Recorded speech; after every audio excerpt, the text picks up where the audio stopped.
I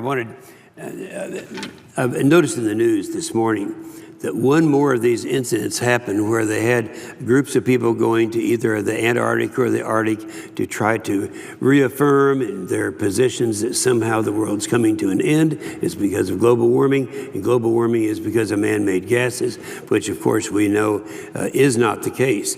But the interesting thing about yesterday was a group of them went up there. These are some scientists, some individuals, some environmental extremist activists were going to the Arctic to show that things were melting and were bad, and they got stuck in the ice. Now, this is the fourth time that this has happened in the last 4 years, because they didn't anticipate the fact that we have actually some areas where it's increasing. And I thought, well, it's time to make one last compliment to the president when he came and had the courage to pull out of the Paris Climate Agreement. A lot of people don't know what these climate agreements are, but that was the 21st year that we had a climate agreement. It was all started by the United Nations some 21 years ago, and the idea was to go to exotic places around the world, invite all 192 countries to come in to convince them that they need to reduce their own greenhouse gases, their CO2 emissions. Well, toward the end of the Obama administration, after 8 such meetings as this, they decided this wasn't going to work. They finally decided that they would go ahead and try to make one look like an agreement, and hence was the Paris Agreement. Not a treaty, but an agreement. Not anything that would come for ratification, obviously. And I'll tell you what's interesting about this. Again, I've been over there for some of these meetings. Most of the countries, of the 192 countries that are involved in these meetings, they think that if the president says something, that it's going to happen.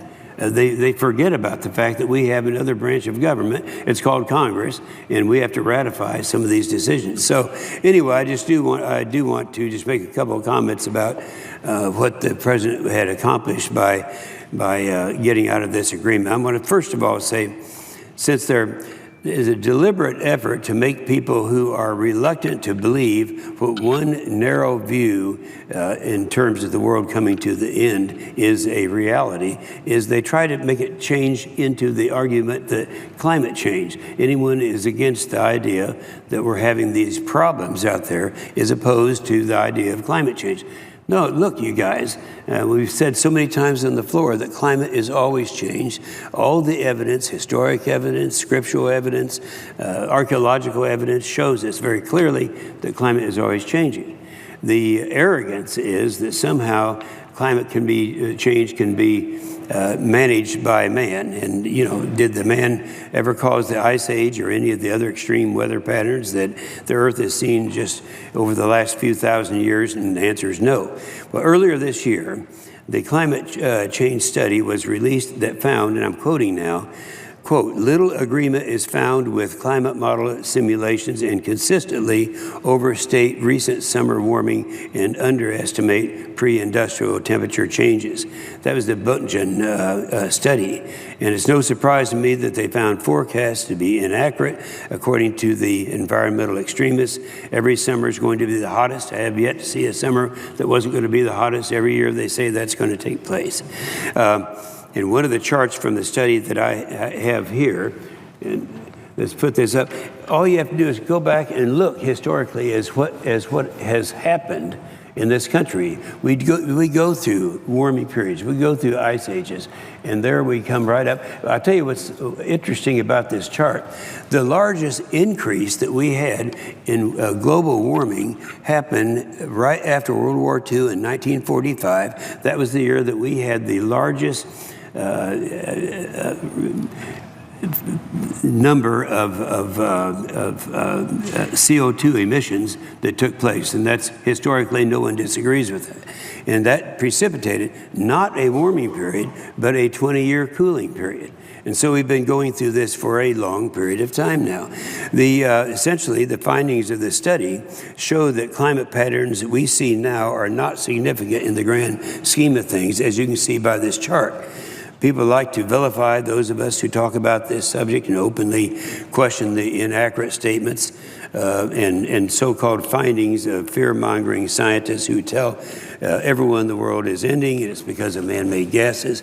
They think just because many of us recognize the science is not settled and we question exactly how much man affects climate change, corruption must be involved and so forth. But when you look at the real scientists, I have not yet met him personally, but I know about a guy named Dr. Richard Lindzen. Richard Lindzen is it was MIT professor. He arguably could be considered the most knowledgeable person in this field. And he made the statement, he said, regulating CO2 is a bureaucrat's dream. If you regulate CO2, you regulate life. And so that is what is behind this. And we've watched this play out for about 20 years. To question the idea that man is single-handedly responsible for the changes in climate and that doomsday is near due to the fact that we burn fossil fuels is entirely inappropriate, and frankly, it's necessary. One of the well-known climate fanatics named Michael Mann, this I remember very well. I mentioned Paris was the 21st meeting that the United Nations have had. And in 2009, that meeting was held in Copenhagen. In Copenhagen, at that time, I chaired a committee called the Environment and Public Works Committee. And we had a lady who was the director of the EPA. And I at that time, it was in the first year of the Obama administration, and I remember getting ready to go to Copenhagen to explain to people that they've been lied to. I mean, we had Obama at that time going over, we had Hillary Clinton going over, we had John Kerry going over, and all the rest of them saying that we in the United States were going to pass a cap and trade. And I wanted to make sure that they knew that we were not going to be passing cap and trade. So I was getting ready to go over, and we had Lisa Jackson was her name, I remember now. Lisa Jackson was the first Obama designee to be the director of the EPA. And I looked at her and I said, you know, I have a feeling that as soon as I leave town that you're going to have an endangerment finding so you can start regulating this stuff. And she kind of smiled. And sure enough, and I said, when that happens, it has to be based on science. So tell me, what science will you base this on? And she said, well, it's going to be based on the IPCC. IPCC stands for the Intergovernmental Panel on Climate Change. That's the United Nations. So as luck would have it, right after, just a matter of days after that statement was made by her, we had ClimateGate. Do you remember ClimateGate? Not many people remember it because the media didn't play it up here like they did in Europe and around the world. But ClimateGate was a thing where they caught two scientists, one was Michael Mann and one was Phil Jones, had rigged and had evidence of this through things that, communications that were disclosed, that they were actually rigging the science.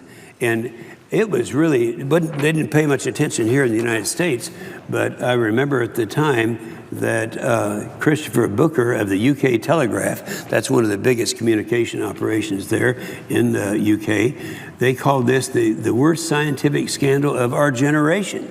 That's ClimateGate. That is cooking the books on science to make people believe things that weren't true.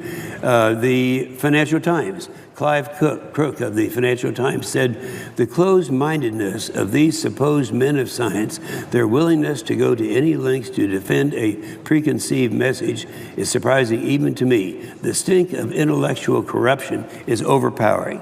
That is the science that has, on which they have relied for a long period of time. So it's, in fact, if you give an example of how the hockey stick, that was what Michael Mann came up with, trying to show, instead of what we're showing on this chart here, that somehow this all happened in a recent period of time. It's just another research exploration and that was wrong. Now, the fact that this thing, I started off talking about what happened on the climate change research exploration that just took place in the last few days. It was many of these were postponed in the Arctic because of the unusual amount of ice that's taking place. Before a research team could embark on their exploration to study climate change, keep in mind, this group went up there to try to show what the things are happening, that ice is melting all over the world. And their ship, the Canadian research icebreaker Edmundson, had to be borrowed by the Canadian Coast Guard for search and rescue efforts to help fishing boats and supply ships that were trapped in the unexpected large amount of ice. And this is at least the fourth time that this has happened in recent years to research ships around the world. There was a situation, I remember talking on the Senate floor a few years ago, about a Russian ship carrying climate scientists and journalists and activists and tourists, and an entire crew became trapped in the ice that was at least 10 feet thick. An Australian icebreaker arrived 6 days later to rescue them, but it was unable to do so because of the ice.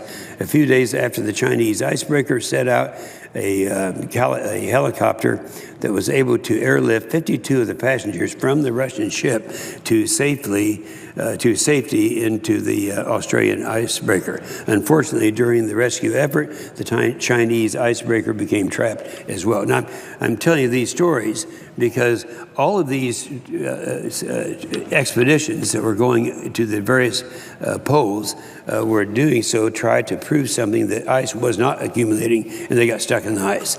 Well, most of the predictions that have been published over the last few decades have been widely inaccurate, but most have been accepted by the environmentalist groups and some of the extremists because they are maintaining their war on fossil fuels, though Trump has ended that.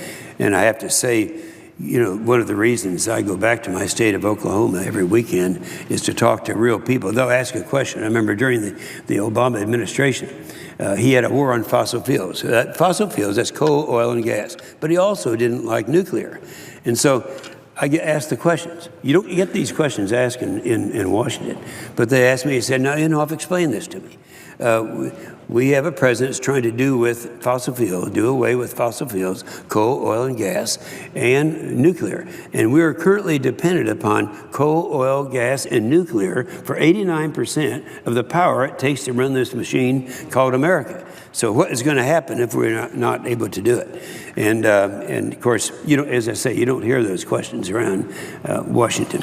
So anyway, by the fear-mongering techniques, environmental extremists and the Al Gore fan club can easily convince a large number of people that regulatory burdens like the EPA's Clean Power Plan, the Quad A, and the venting and flaring rules, and the waters of the United States rules are good things, and we can save the earth without any consideration of the effect these rules have on energy. And by the way, for any conservatives who are out there, I would like to remind them that even though it didn't get much play in the media, this president in the first 100 days in office has been able to do away with some 47 of the regulations. Now, there are two ways of doing away with the regulations. One is through executive order, and the other is a CRA, that's Congressional Review Act. And in fact, I was kind of proud that the first signing ceremony our new president had was signing a bill that I had passed. And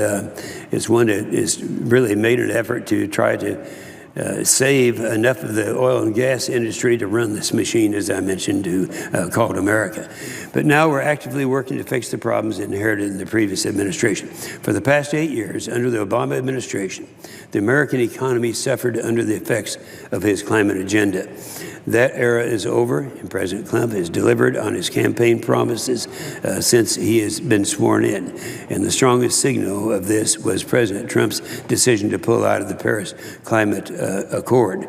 It was actually just a few weeks ago that I was here on the Senate floor urging President Trump to pull out of this Paris Agreement. That same day, I and 21 of my Senate colleagues sent a letter to the White House with that same request.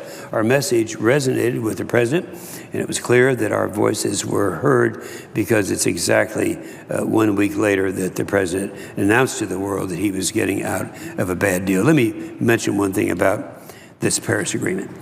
The Paris Agreement supposedly is something that 192 countries each said what that country is going to do to reduce their greenhouse gases, their CO2 emissions.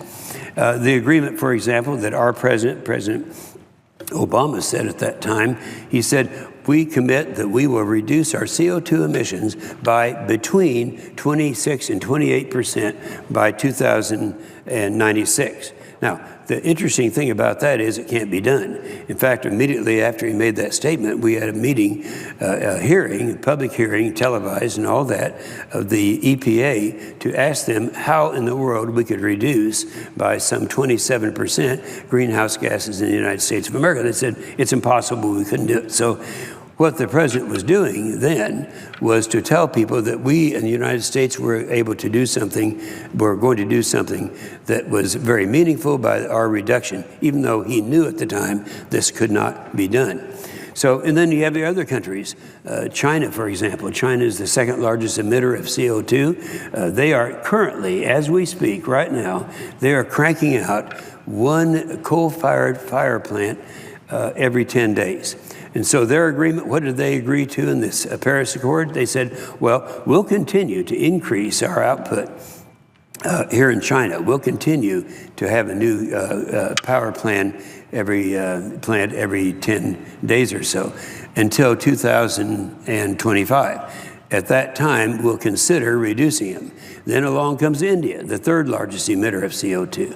And India said that, yes, as long as we get $2.5 trillion, we are willing to do it. Well, where would that $2.5 trillion come from? Good old United States, the big green fund. And so anyway, that's how ridiculous that whole thing was.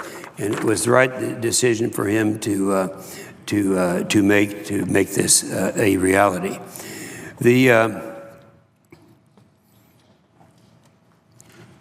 Many believe that if we lose our ability to negotiate with other nations, this is the only legitimate complaint I got that I really heard during the time. They said, well, if we don't have a place at the table, then we're not going to be able to be in on any future discussions. Well, that was wrong, and those who are using that argument were wrong, because the agreement that gave us a seat at the table has already been ratified by the United States, meaning the Senate gave its advice and consent. It's known as the United Nations Framework Convention on Climate Change.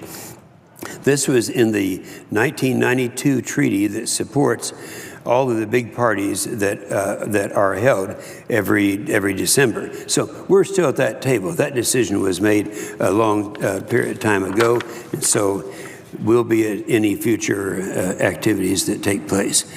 Well, I would just wrap up by saying, Mr. President, that this was the right thing to do. And you stop and think about it.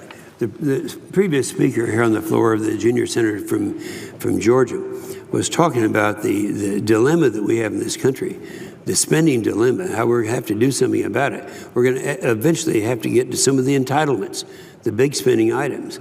But then here we were about, if we had stayed with the program that the president had outlined and had committed to these other 192 countries, that would have been constituted arguably the largest single tax increase in the history of America. And there would have been nothing that was could have been done, that would be accomplished by it. So my final thought, I would just like to thank President Trump in pulling out of the Paris Agreement. It was the right decision.